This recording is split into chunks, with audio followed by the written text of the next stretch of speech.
I'm Carolyn Prasuti with the VOA Special English Health Report. In the early 1950s, researchers found that people scored lower on intelligence tests if they spoke more than one language. Research in the 1960s found the opposite. So, which is it? Researchers presented their newest studies in February at a meeting of the American Association for the Advancement of Science.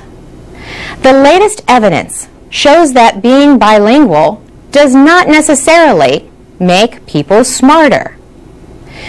But researcher Ellen Biastock says it probably does make you better at certain skills.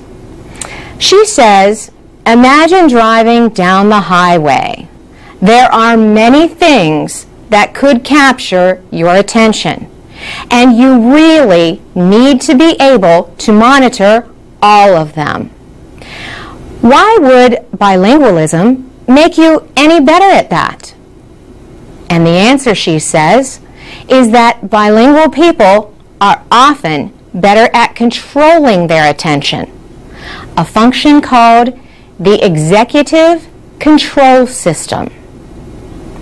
She says it is possibly the most important cognitive system we have.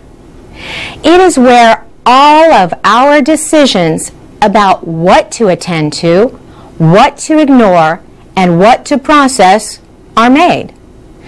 Ms. Bialystock is a psychology professor at York University in Toronto, Canada. She says the best method to measure the executive control system is called the Stroop test. A person is shown words in different colors. The person has to ignore the word but say the color. The problem is that the words are all names of colors. She explains, so you would have the word blue written in red, but you have to say red.